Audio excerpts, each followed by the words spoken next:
কুত্তা টানতেছে half pant পরিয়া, মুখে চুইংগাম চাবাইতে চাবাইতে, সতর কিন্তু অর্ধেক খোলা অর্ধেক ঢাকা। আল্লাহর আদালতে দাঁড়াইতে হবে কি হবে না? খবরদার এই কাজ করবেন। হাফ প্যান্ট কেন পরবেন? আপনি মুসলমান, আপনি প্যান্ট পরবেন টাকনুর উপরে, হাঁটুর উপরে না। যদি কেউ পরে এরকম সতর উন্মুক্ত করে, সে পর্দা লঙ্ঘন করলো, কবিরা গুনাহ করলো। আর বাংলাদেশের মানুষ, এই শহরে তো এগুলো চালু হয়েছে, আর গ্রামগঞ্জে আছে ওই যে লেংটি মাইরিয়া, বোঝেন নাই, লুঙ্গিটারে কাচ্চা দিয়ে লেংটি মেরে এই পর্যন্ত পা তুলে ফেলাই, এই লুঙ্গি তুলে ফেলাই, আছে না নাই?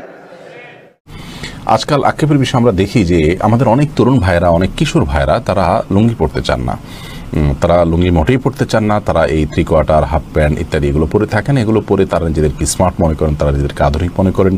এটি হলো আসলে একজন মানুষ যখন হীনমন্য হয়ে পড়ে, একজন মানুষ যখন নিজের বিশ্বাসের প্রতি তার আস্থা এবং বিশ্বাস দুর্বল হয়ে পড়ে, তিনি যখন অন্যের কৃষ্টি এবং কালচারকে ধার করার মতো প্রবণতা তার মধ্যে থাকে এবং লেজবৃত্তি করার মানসিকতা থাকে এবং স্বাধীন চেতা মানসিকতা না মানে অতিরিক্ত স্বাধীন চেতা মানসিকতা থাকে, যার ফলে তার স্বকীয়তাই তিনি হারিয়ে ফেলার মতো পর্যায়ে চলে যান।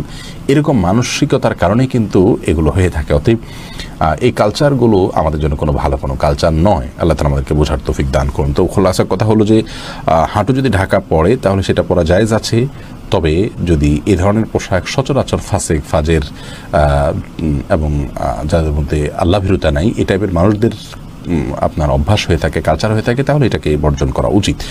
আপনি প্যান্ট বাদ দিয়ে শুধু আন্ডারওয়্যার পরে থাকেন এবং প্রকাশ্যে আসেন, যেমনটা ইউরোপিয়ানরা এসে থাকে, ইউরোপিয়ান আমেরিকানরা কিন্তু আন্ডারওয়্যার পরে চলে আসে সবার সামনে, সেটা কিন্তু সতর খুলে যাওয়ার কারণে সেটা হারাম। সতর ঢাকাটা কি ফরজ, সতর খোলাটা হারাম। অতএব কোনো ব্যক্তি যদি হাফ প্যান্ট পরেন এবং তিনি প্রকাশ্যে পাবলিকলি ওপেন হন, তাহলে এটা নাজায়েজ।